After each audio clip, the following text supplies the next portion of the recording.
Sweeney and Asses Podcast, episode 114. Today I have my cousin here, Kia, owner of Polish Nail and Skincare Boutique. You check back on the previous episode, we was here talking about esthetician work and all of that, all of the above. It's Women's Month, if I'm mistaken. It is. So we gonna keep International Women's. We gonna keep everything going with the pushing all the women to the forefront. As I always say, I'm here to push insight on different career paths and things like that. Maybe even hobbies, things like that. Just try to bring everything to the forefront for people who, may not know what they want to get into, may be curious about stuff and don't know exactly how to pursue it, where to start, who to talk to, all of the above. So my purpose when I do these episodes is just to bring everything to front and center and be able to, get some game, hopefully get some game inspired. I know we going to inspire some people with this one because she offer a whole lot and get so much opportunity. It's a lot of opportunities within this field, if I'm not mistaken. There are countless opportunities with this field. And just FYI, I've been bummy the last 2 weeks. I'll be coming here from the gym, so I'll be wanting to go home and change, but, timing is everything, so I got to come, so forgive me. But we can start from the top. You can introduce yourself. Okay. Tell us why we here. So, hey, everybody. My name is Nakia. I'm the owner of Polish Nail and Skincare Boutique. We're currently located in Randallstown, Maryland. I'm a licensed nail technician as well as a licensed esthetician. I have been in this industry legally probably for about 17, 18 years. However, I've been doing nails for as long as I can remember, and luckily for me, that passion turned into a budding and beautiful career. Okay. So, yeah. So when you say legally, that's 17, 18, but the rest is 20 plus. So my earliest memory of doing nails, was in the house that I live in now, Mom and Daddy's house. I used to polish Mama's nails. Of the village. When I lived there as a kid, my nails were done for my kindergarten graduation picture. Okay. You know what I mean? So I do believe that it was always in me.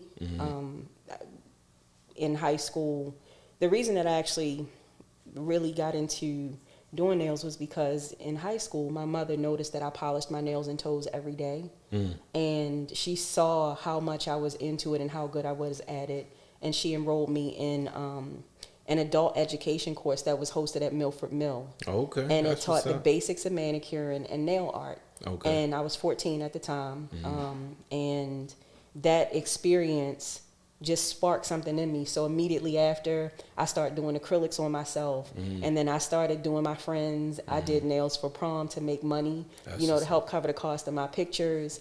And, when I graduated from high school, moved to Atlanta and was getting my nails done from the corner nail salons or whatever, and couldn't really afford to do anything more than what I was doing, and that eventually led me to being able to get my license. But that's another story. Okay. So, what when you said you was in the adult class, you was the only teenager in there?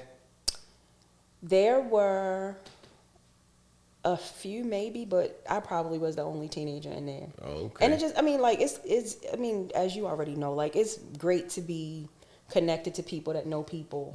The person that was teaching the class was the girlfriend of one of my mom's girlfriends. Okay. And so there must have been conversation Right.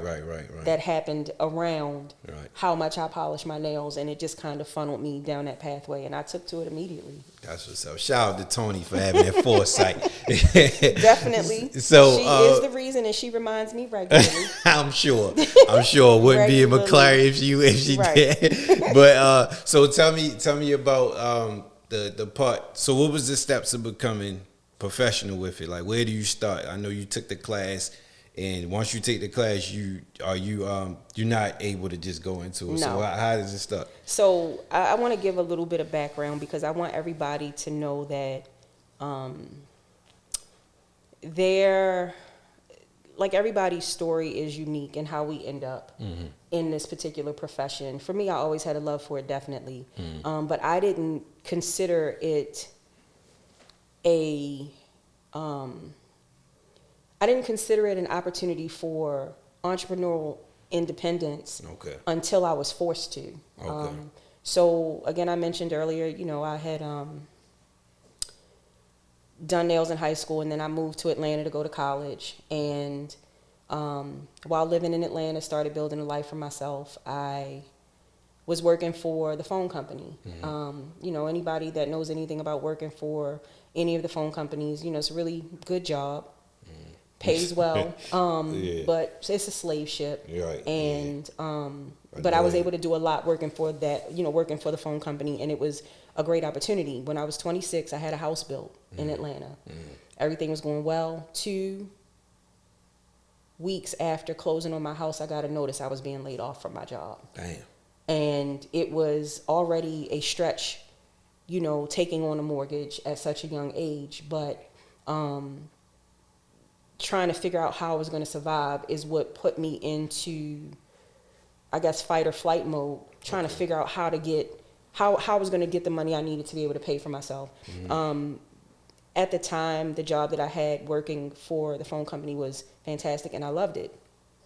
The job that I was going to, I wasn't looking forward to because it wasn't fulfilling to me. And so in my moment of panic, I sat there and I was like, okay, here's the deal. You don't really like what you do. You're working to make somebody else's dreams come true. It's time for you to figure out something that is going to pay you the type of money that you want to make, that's going to allow you to work anywhere in the world, and that you enjoy and are good at. And I sat with myself for a few minutes and I thought about all of the things that, you know, might meet that criteria. I've always loved writing stories, so I thought about being a writer, but they don't make money immediately, which was not going to help me. I thought about being a teacher. They don't make money enough at all to deal with what they deal with, so that wasn't going to work. And I thought about nails. So to get back to your original question, you know, how do you get to the point where you get your license and you can do what you need to do? Depending on the state that you're in, that determines what type of schooling you have to complete. Unfortunately, in the United States, there is not one uniform requirement. Every state requires different hours worth of education. For example, excuse me, in Atlanta, I graduated from nail school with 620 hours of education and practical time. In the state of Maryland, it's only 400. In some other states, there's not a licensure at all. And in other states, it might be 250.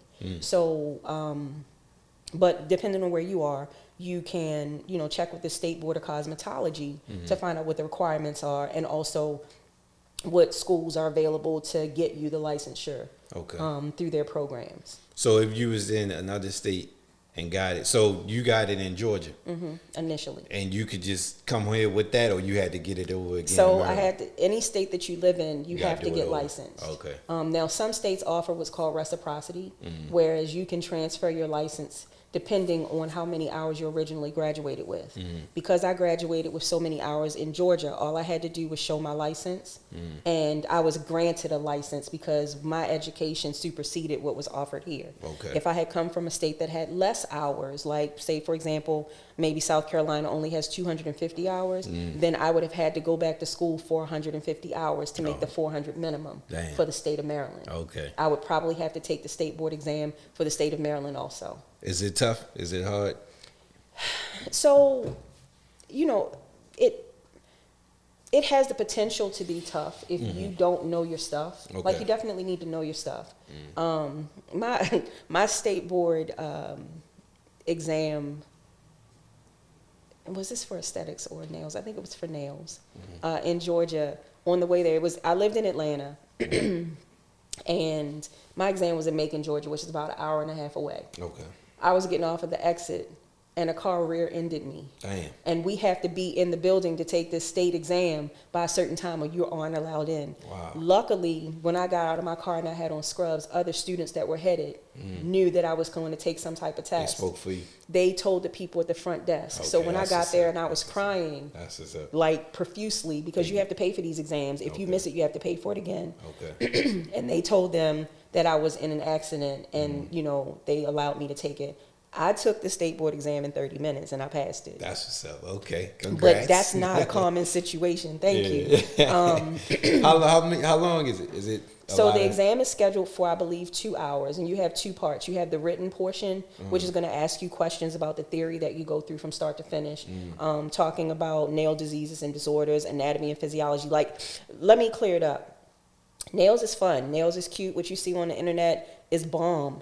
But it is not a cakewalk. Right. You have to learn anatomy and physiology. You have to learn about the bones in the fingers and in the feet. You need to know about skin diseases and disorders and how to prevent cross-contamination. That's and how to science. prevent, yeah, it really is, how to prevent infection and all of those things. So the theory portion, again, if you do well throughout your time there in school, then you should be fine enough to pass the exam. And then the practical is just basically you applying what you learned and practiced on people in school. Okay.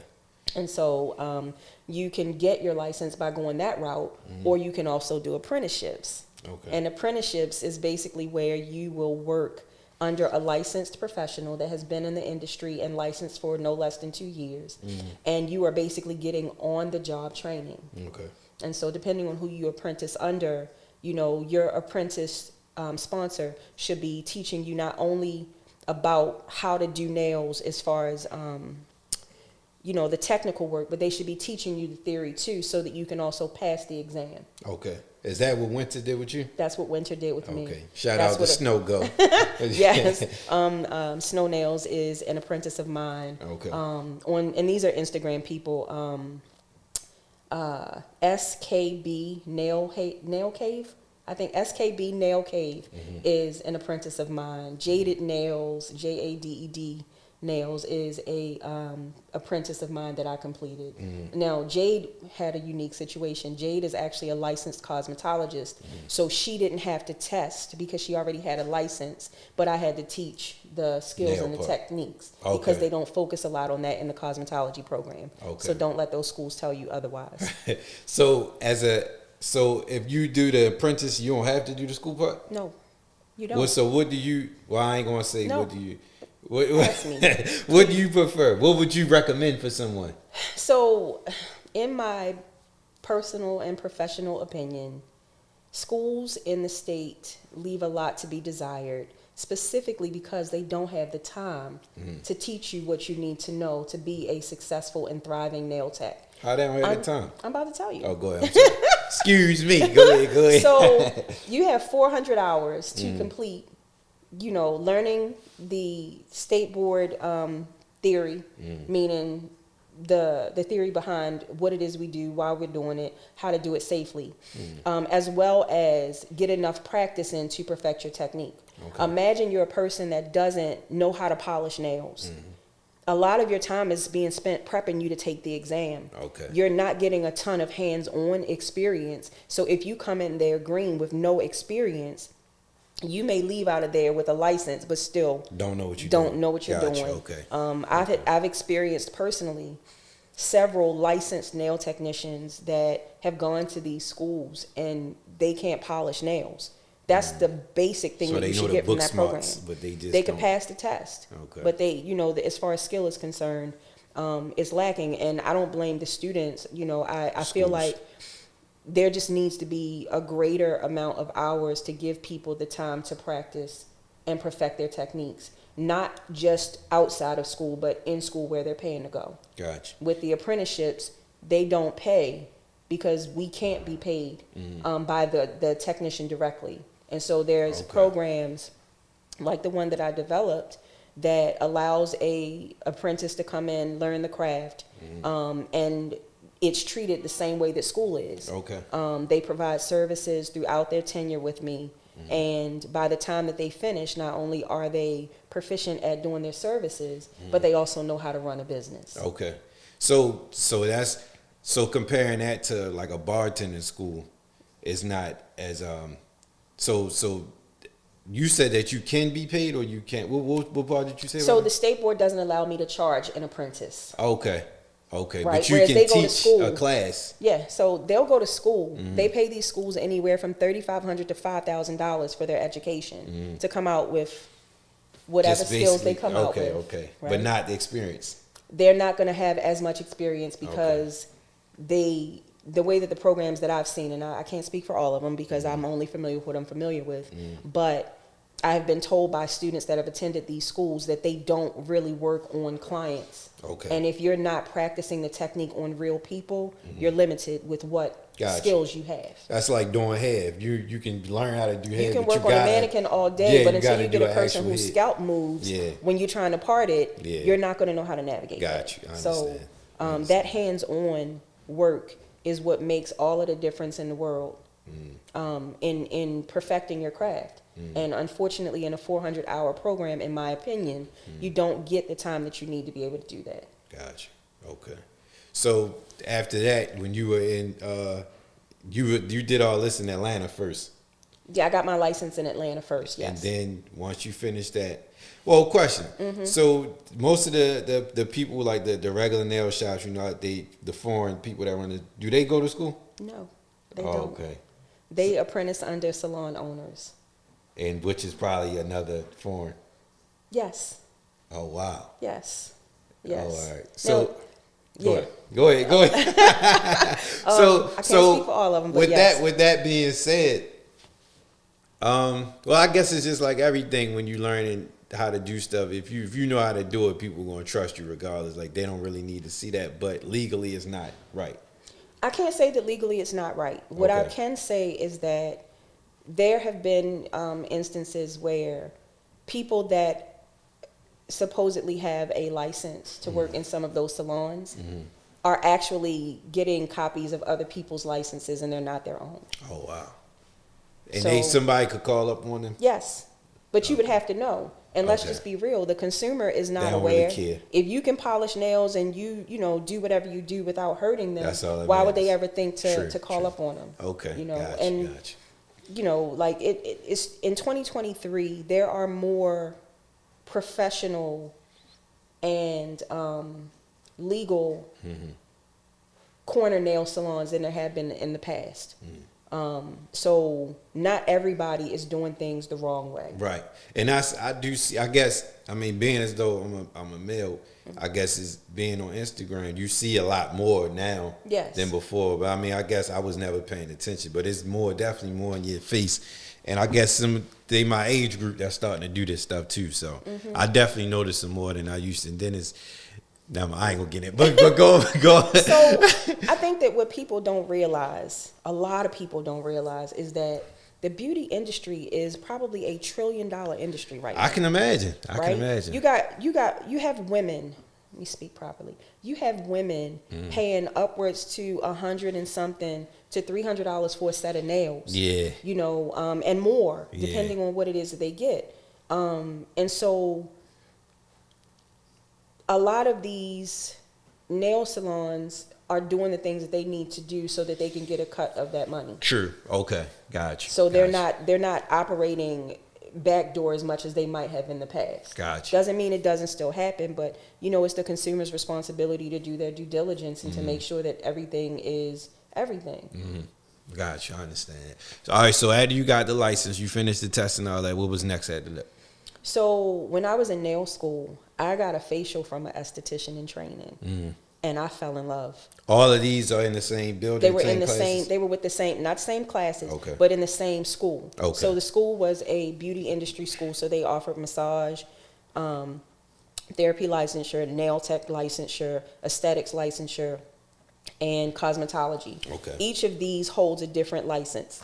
If you are going to school for cosmetology, then you can do nails and skincare. Okay. But if you go to school for nails, you can only do nails. Okay. If you go to school for aesthetics, you can only do aesthetics. So you might as well just do the maybe. Okay, the go ahead. issue with the cosmetology license for people that are passionate about nails and skin is that the cosmetology licensure requires 1,500 hours. That's one of the ones across the board, meaning across the states. Okay. That is uniform. All right, so it's 15 everywhere. It's $1,500 across most of the 50 United States. Okay. Thing is, you only get 62 to 63 hours in nail care, and you only get 62 to 63 hours in aesthetics. That does not make you a proficient esthetician or nail tech when you come out. Okay. So that's why my previous staff member wound up training with me to learn how to perfect the craft of doing nails. Gotcha. Whether she was licensed or not didn't matter because she didn't have the skill. Gotcha. Okay. So that would make sense to do that and then get your apprenticeship doing the other thing? Because Yeah. it like cut the time. Yeah. All right, cool. Yeah. So you said you fell in love with it, and then what?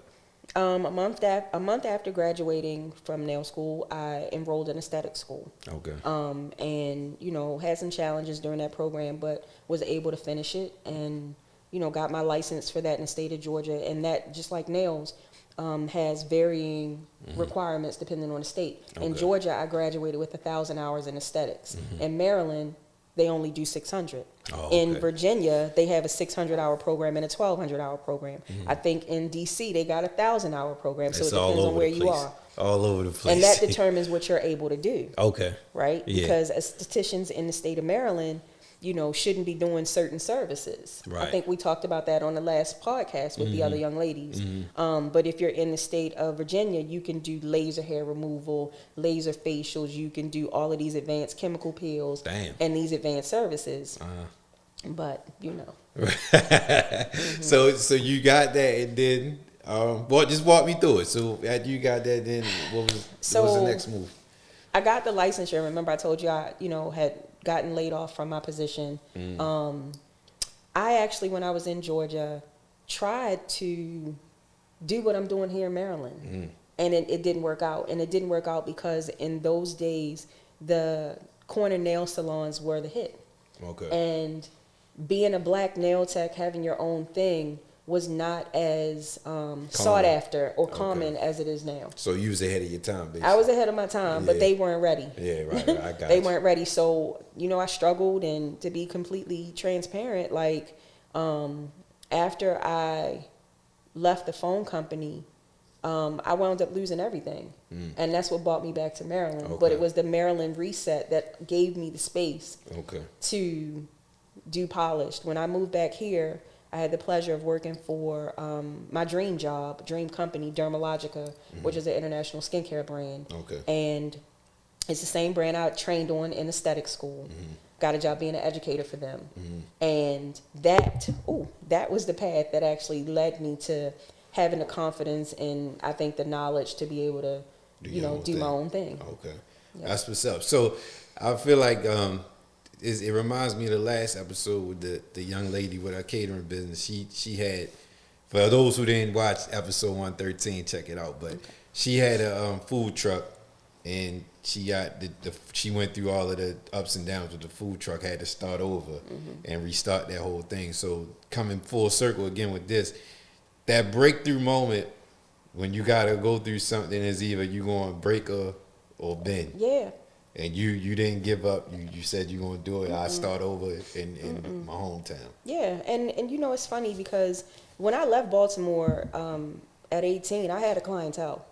I was on nails. Yeah, Okay. I had a clientele. I had a steady clientele Here? Here. Okay. But I went to college. I left, and when I was gone for 14 years, I didn't Yeah. come back until 2007. So what I was doing then, like some of those people, may not even still be in the state. But I was able to pick up where I left off with family members that knew that I did this, and friends Okay. that were happy, to see me being back up here. Yeah. And it spearheaded, me doing services from home for a period, jumped into me finding a salon suite, and outgrew the salon suite very quickly, and then moved into the storefront that I'm in now, which I outgrew very quickly as well. Right. So you just came home and you went in. You just hit the ground running, went straight to it. Yeah, and it was a process. Like, it didn't happen overnight.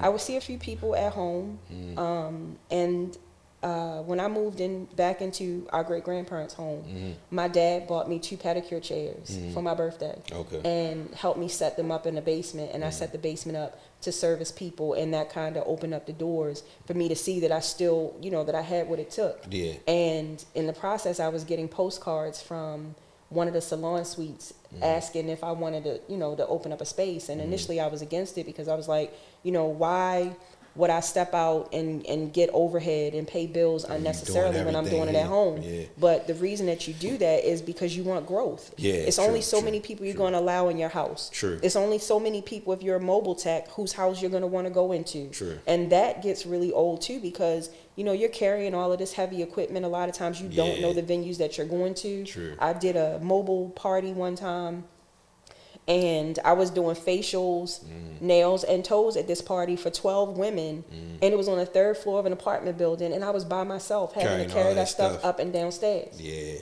Luckily they felt sorry for me after it was over with and helped me when it was time for me to leave, but it's taxing, and again, you're limited to what you can do. Plus, it's illegal in the state of Maryland, by the way. To do it outside of a salon? Having a mobile spa business is illegal in the state of Maryland. The only way that it is allowed is if you have a storefront that you are tethered to, where the board can check your whereabouts and pop up on you to inspect you at any given moment. Oh, wow. Yeah, so that's the way that it goes. So the board don't play?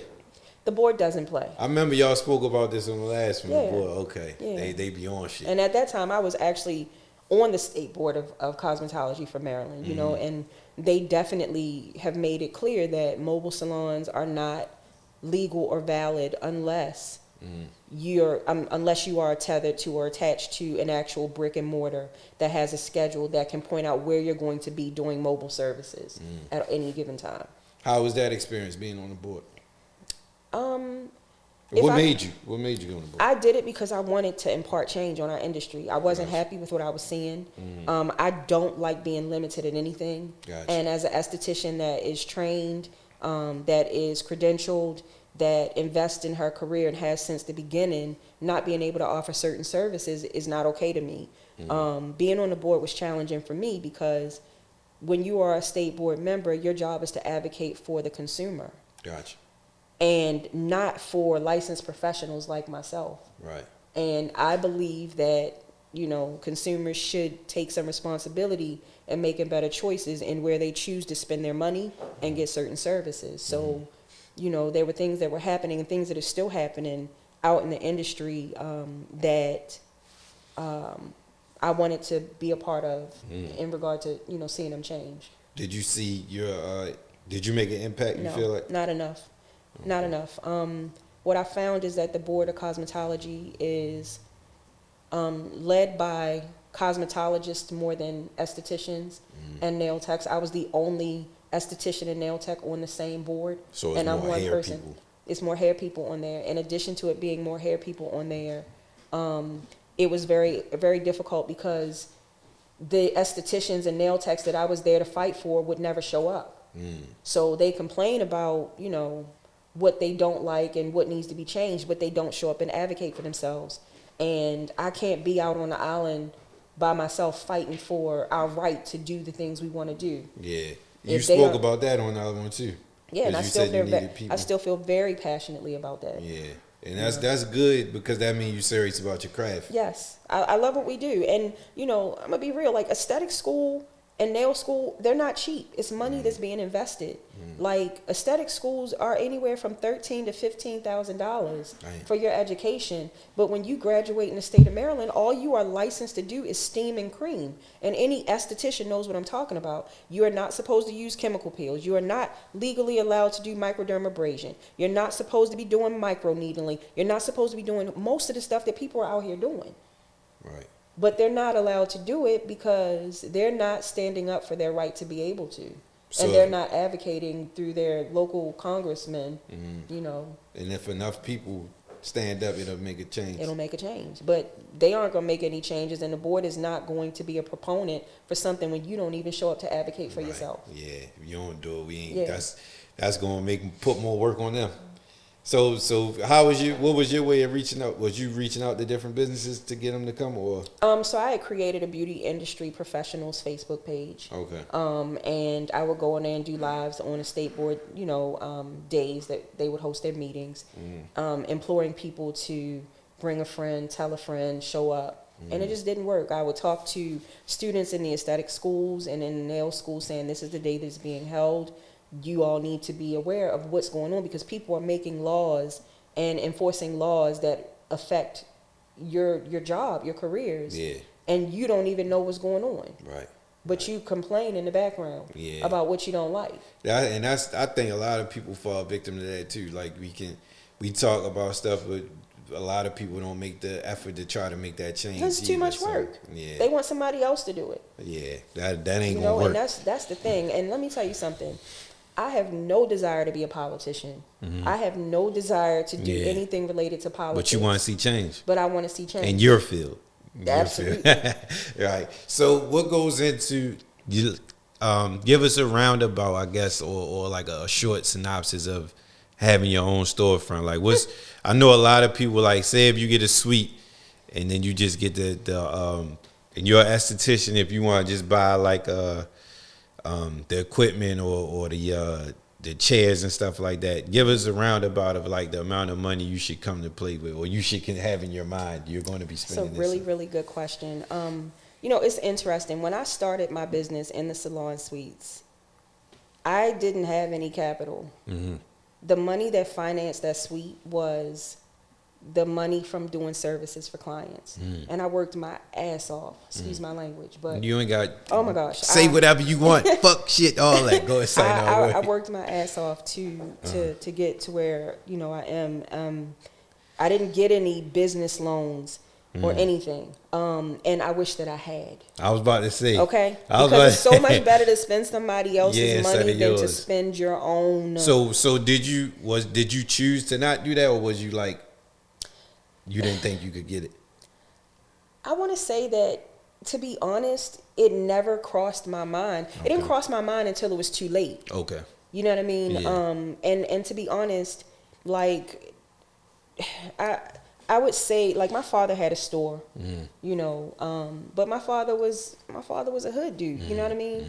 And so I was not taught the outside of, like, I knew about business plans and going for funding and things like that. I got you. Did I think that somebody would fund Polish Nail and Skincare Boutique? No. Because when you say hood, do you mean people feel like I get the money, raise the money, and I do everything myself? Yeah, because that's what we see. Exactly. You know what I mean? We spend our own money to build the dream. Right. And other races are not doing that. No, you learn that. I'm learning it today. Like, I've been on my networking thing real heavy, and I'm learning more and more every day. Absolutely. It's so many opportunities to get money. But so getting back to your original question, like, you know, starting out, if you're going to be a nail tech, or like, let's start with nails.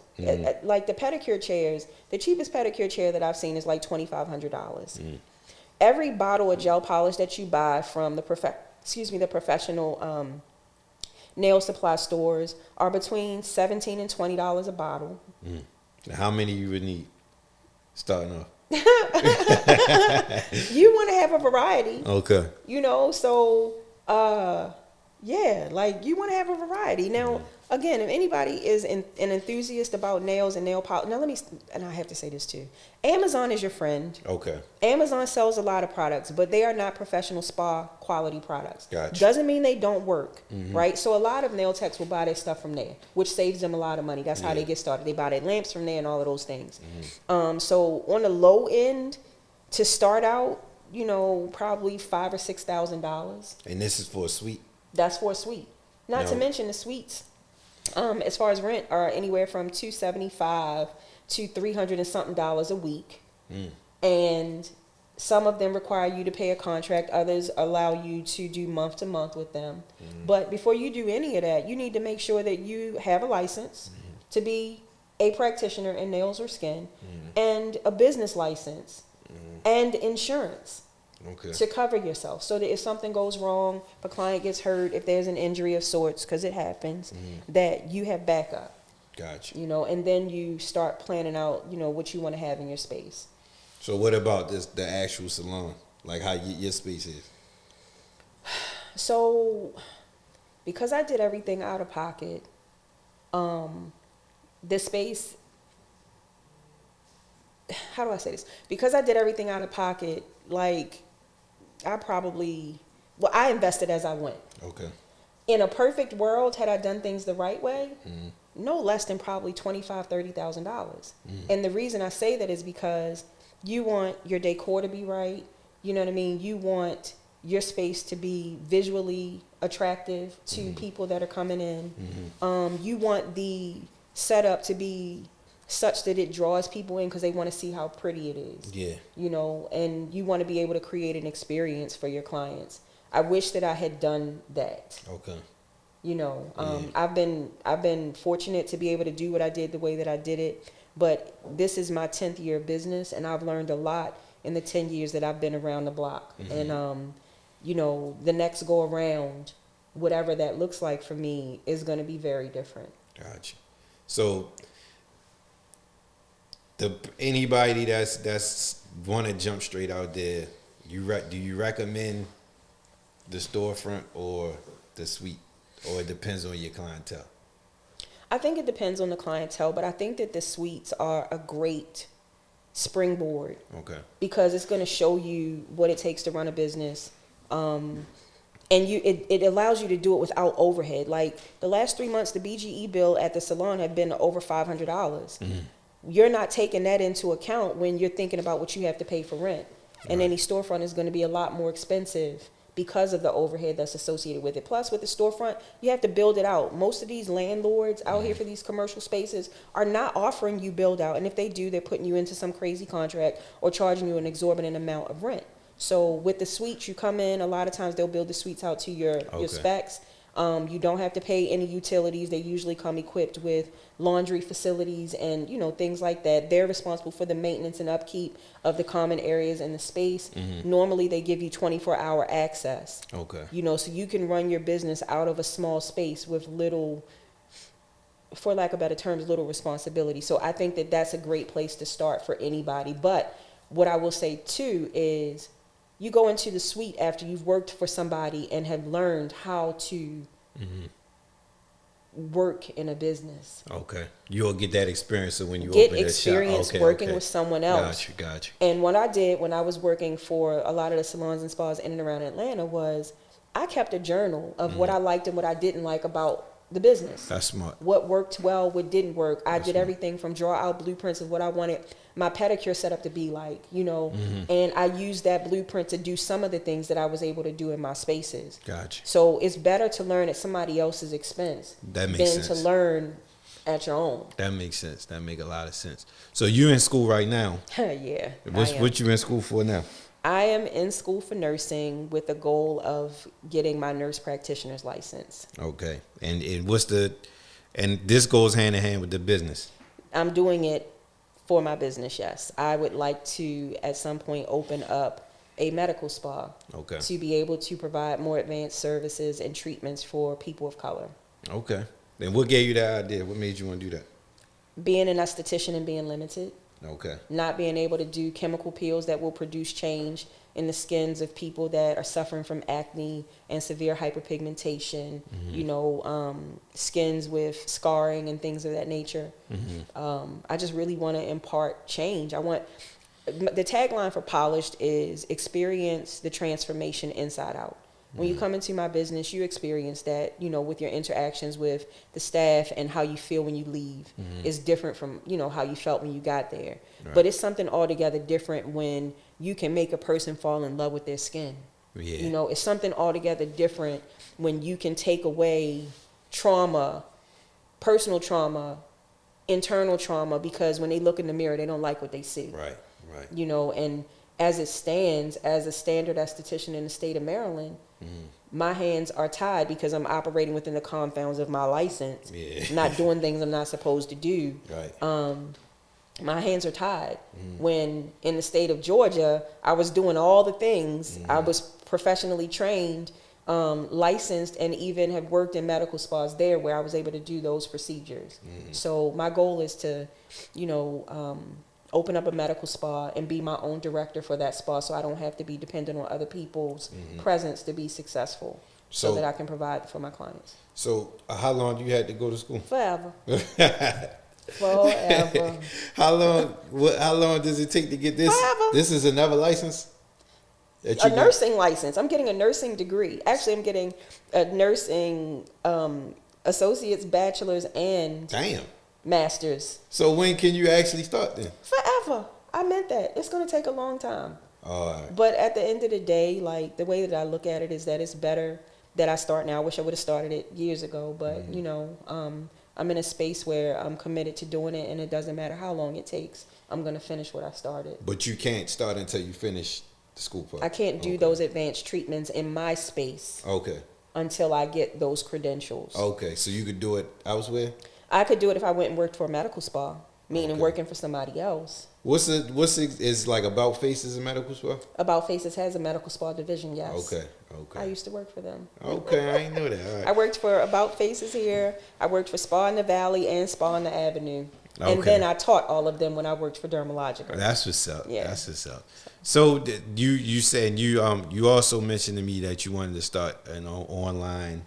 Yes. So we had talked about my apprenticeship program. Yeah. And what I am looking to do is launch an online course that teaches salon owners how to scale their business. Okay. To elevate them to a 6+ figure business through apprenticeships. Gotcha. The thing about apprenticeship programs is, of course, you have the ability to set them up the way that you want to, but the way that my program works is my apprentices come in, they learn skills the same way that they would in school.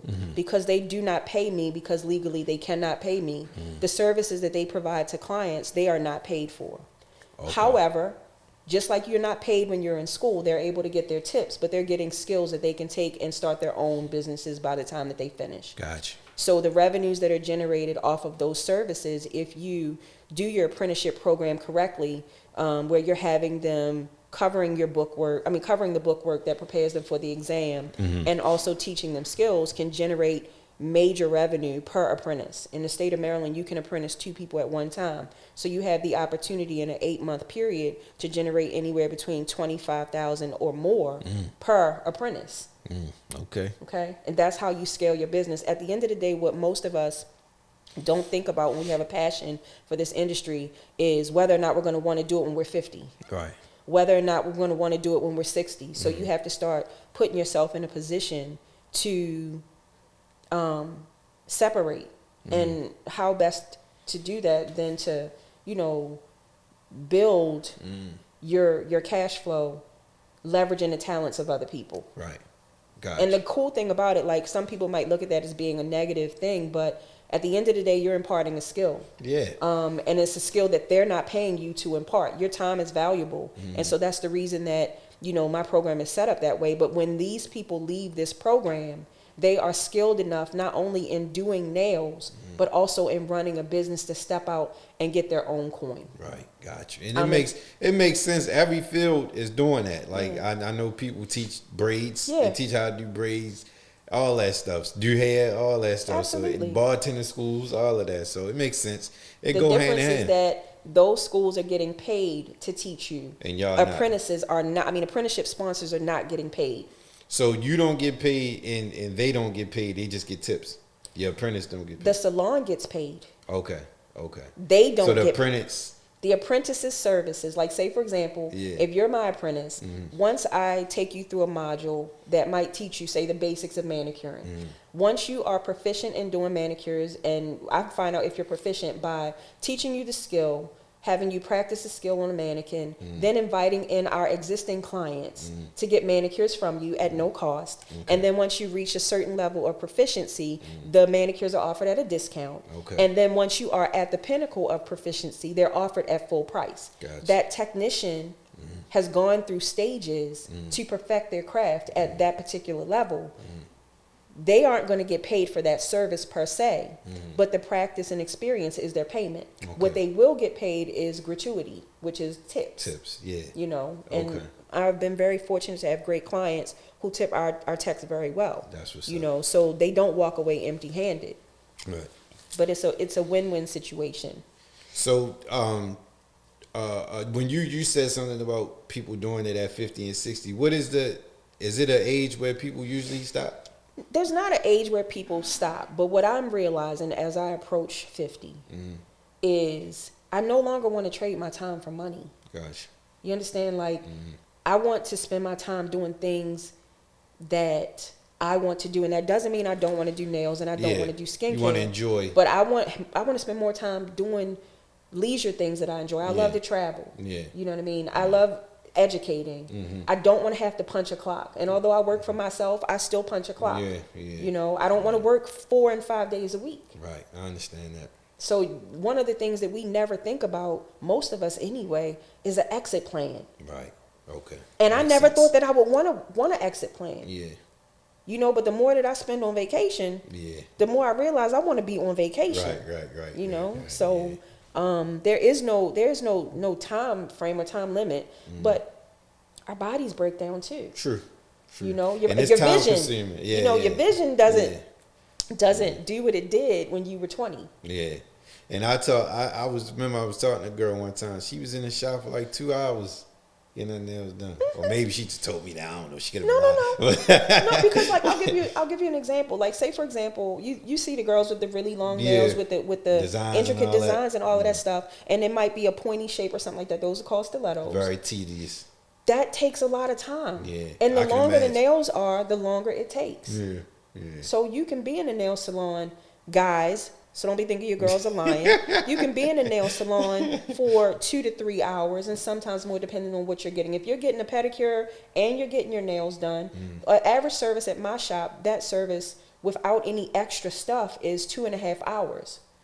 So that's an hour for the pedicure because we don't rush. We are not a chop shop. We are not rushing through the service. Right. And then your fill-in, for example, with gel polish is an hour and a half. That's 2.5. That doesn't include if you come in with broken nails. Damn. That doesn't include if you decide that you want to go from square nails to stilettos. Yeah. You know what I mean? All of that stuff takes time. So you gotta have patience in this field. You and the customer. Absolutely. Right. Absolutely. Oh, people are people. Yeah. And people all the time. So, you know, you get all kinds. I have been so fortunate to have great clients. And I've had great clients since the day I started my business. And since really some of them have been coming to me when they was at the house, right? These clients have been with me from day one. And they don't bring any drama because I don't do drama. They don't bring any, you know, bad energy because I don't do bad energy. And we seem to attract like-minded people, which is great. Yeah. So it's all the same energy. It's in the all the building. same energy. And the people that have come in that might be like rah-rah or had that like crazy energy, they weed themselves out. I don't even have to fire them. That's what's I've up. only had to fire one client in my whole career. You know, so That's good. Yeah. That's good. That speaks volumes. yeah. So typically, how many clients should or do you take in one day when it comes to strictly nails? So it depends, because again, like you have some services, like a standard manicure is 30 minutes, a gel manicure is 1 hour, a dip service is an hour to an hour and a half, fill-in gel polish is an hour and a half. So it depends on what services are being done. But on a 12, I mean, in an 8 hour day, anywhere from 5 to 7 clients or 8. Okay, gotcha. You know, most nail techs are putting in more than 8 hours a day. I'm a little older. I did that in the beginning. So, you know, I don't have as much gas in the tank as I used to. Gotcha. Wish I did, because I swear to God. You would do it. Oh, my God. Because people, you know, like my client, I'm basically right now, I'm booked out till June. Okay. That's what's up. Yeah, That's a blessing. it's a blessing. Accounted for money. Yeah, I'm booked out until June. And the clients are constantly trying to come in. So if I had more gas in the tank and I could work from 0 dark 30 until well after midnight, I'd easily clear $700-800 1 day? month. Yeah. Okay. One month. 1 month. The month of August, I think it was 2017. I worked every day of the month by myself, and I cleared $7,000 by myself. In that month? In that month. Damn, that's what's up. I did that because I was going on vacation, Labor Day weekend, and then a hurricane came, so I Damn. never got to go away. Wow. And So that took the gas out of my tank. I was never able to recoup after that. I was never able to recharge to have the energy to do that. Yeah, that's a lot. Yeah. That's a lot. So what does your typical day look like?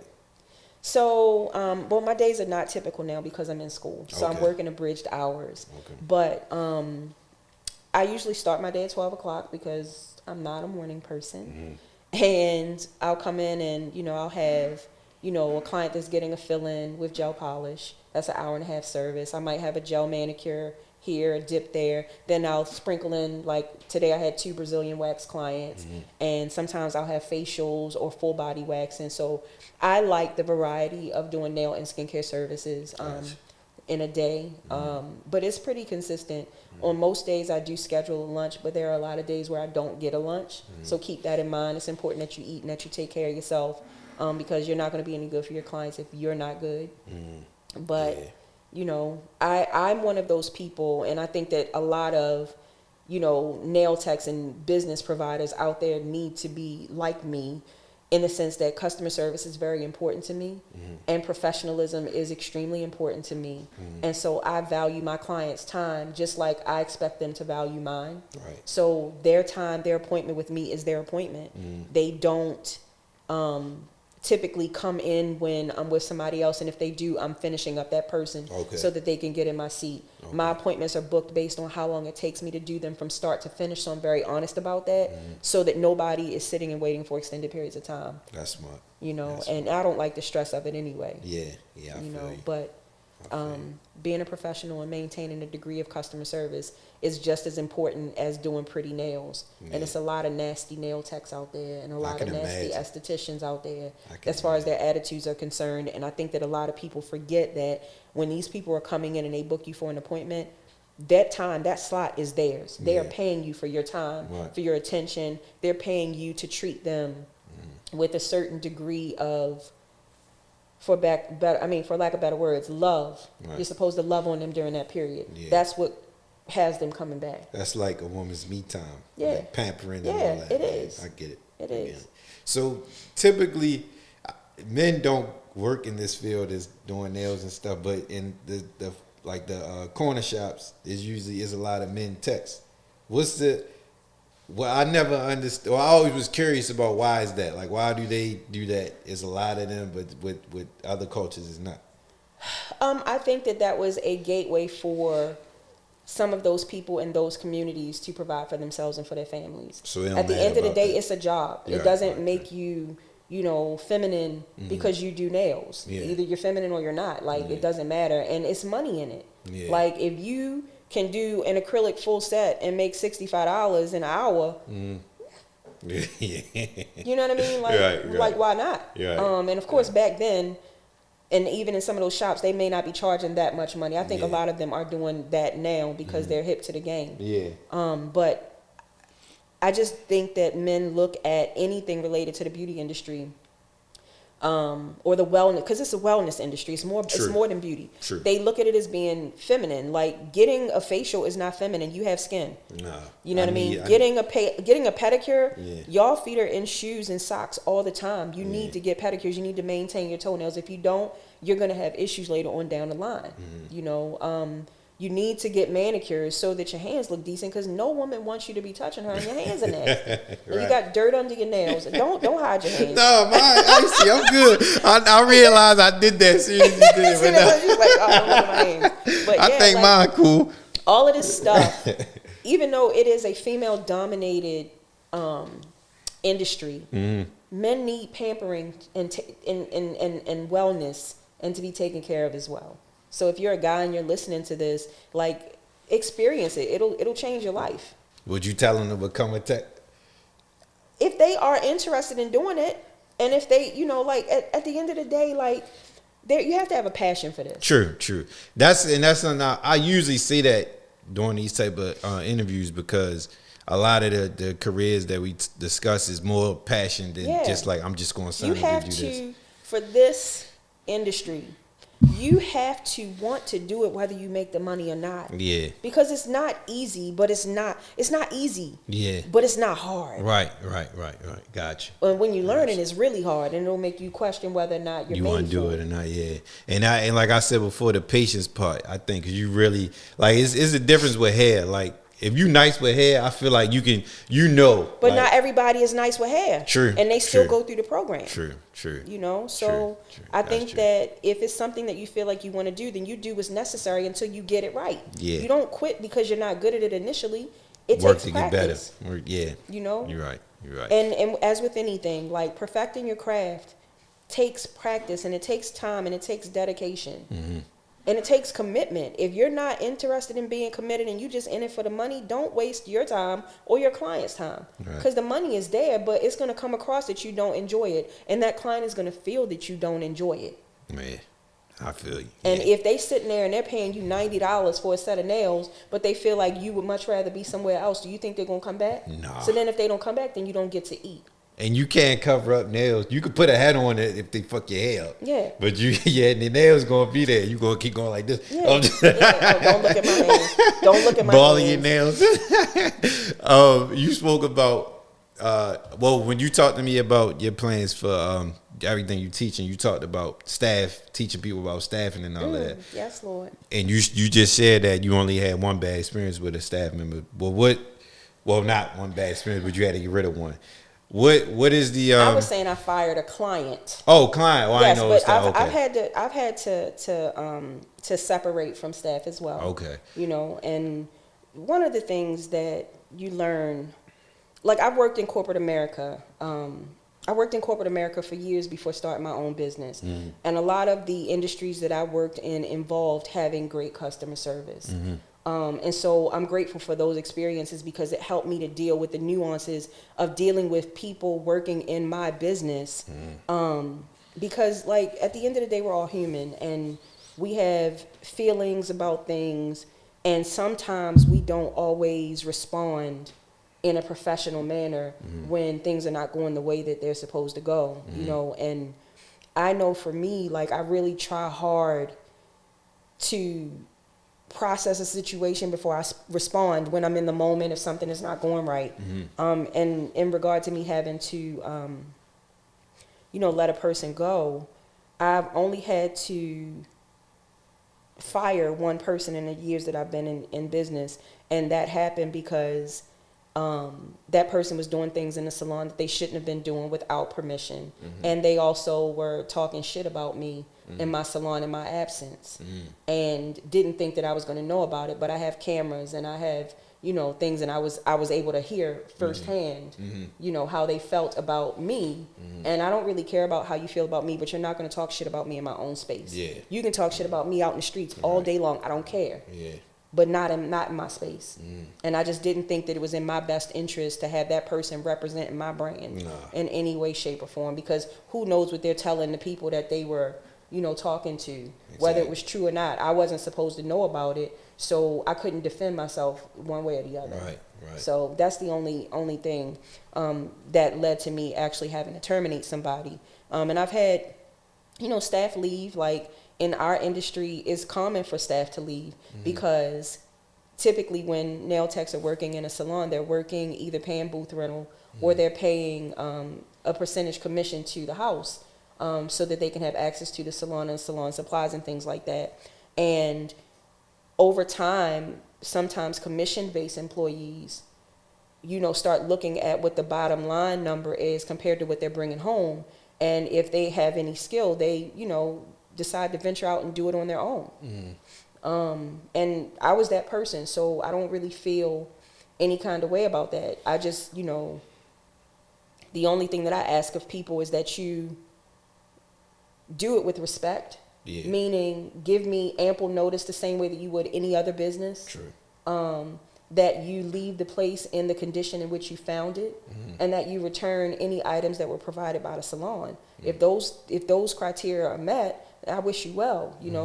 Typically anybody that's working in there is skilled and talented, and I know that they'll be successful, especially if they worked with me, because they have learned how to run a business from start to finish. Right. They learned how to set rules and boundaries with clients. They've learned how to properly schedule themselves so that they're not running over. They've learned a bit of customer service in regard to how to deal with clients, even difficult ones.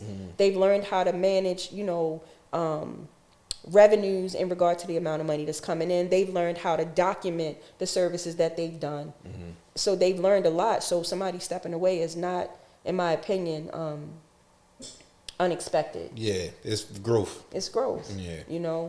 With that being said, as a business owner, you just have to always be prepared for that, because when they leave, if you don't have somebody waiting to take their place, that's a loss of revenue for your business, right? Which can be a big issue. Yeah.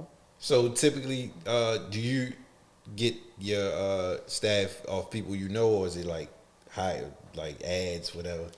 Every person that has come to my salon to work has sought me out. Okay. I may have put out that I was hiring, but a lot of times those people walked in the door saying that they follow me on social media and they want to work there.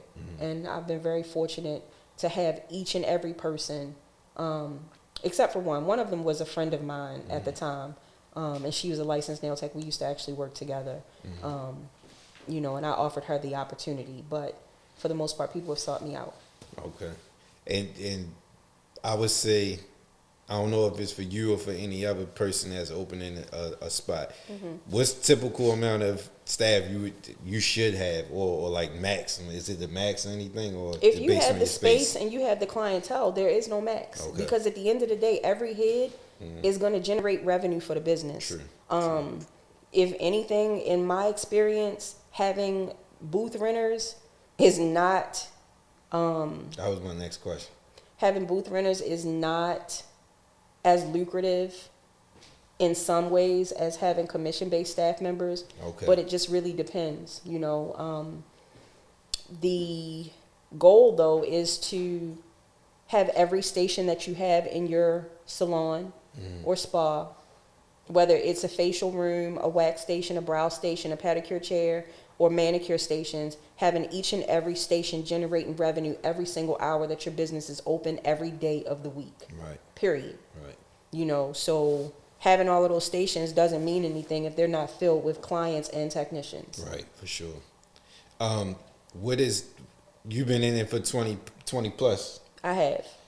At this point in time, what do you enjoy doing the most? So that's a good question. So that's two good questions right now. I'm getting nice with it. So if I'm being honest, I love doing nails. Okay. You know what I mean? When I don't do it, when I'm away on vacation, I miss doing nails. Okay. However, at this stage in my life, I am really more interested in generating the most revenue in an hour's time, and doing skincare services nets me more revenue. My facials start at $125 an hour. Okay. My Brazilian waxes are $75 for 30 minutes. That's $150 an hour if I do two. So the goal is to do more skincare than nails, because it's more money for my time. Got you. So, coming to a close. Wrapping up on everything we talked about, if anybody is interested in your services, if anyone wants to be an apprentice, if anybody wants to learn about the stuff that you teach, how can they reach you? They can reach me on my Instagram page, which is Be More Polished. The letter B, the word MORE, and then POLISHED. They can send me a DM, or they can send an email to bemorepolished at gmail.com. or Nakia at bemorepolished.com. And you're open to people asking questions and like that? I'm happy to share. Like, at the end of the day, I own some of the information that I have, but somebody had to impart it on me. Right. So I don't have a problem with sharing. That's something that we as a people need to do better with. You must teach what is taught. Yes. That's the thing I stand on. Absolutely. Now, that doesn't mean that I'm going to give away all of my precious jewels. No, you're not. Because the game is also sold, not told. Yes. So it was two parts to that. Yes, but if you have general questions, I might be willing to answer those. I also offer mentorship for aspiring business owners or business owners that are looking to elevate. That's what's up. So, upcoming, your plans and goals from here on out. You coming up on your mark. What was it? 10-year anniversary. 10-year anniversary. Yes. So what's the from here on out? What is the plans and goals? I know you going to school, and I know you always better in your education. But what's the goals and next step? The goals and next steps are for me to figure out a way to stop trading my time for money by any means necessary. Gotcha. And so I really want to focus more on education, imparting what I've learned over the years in the industry to people that want to be successful and want to have a brand that lasts. Like, the stuff that you see on Instagram is not always what it is, and sure. I want to share with them some jewels that they can use to be successful and make it to 10 years in their business with clients that have been with you the whole time. Right, gotcha. And my last question, I try to ask everybody that come on here, what does Baltimore mean to you? And I'm asking you this. I thought to ask you this because of your process from going to Atlanta, coming back, what you had from here, going there, what you got from there, and then coming back, and you still here. So what does Baltimore mean to you?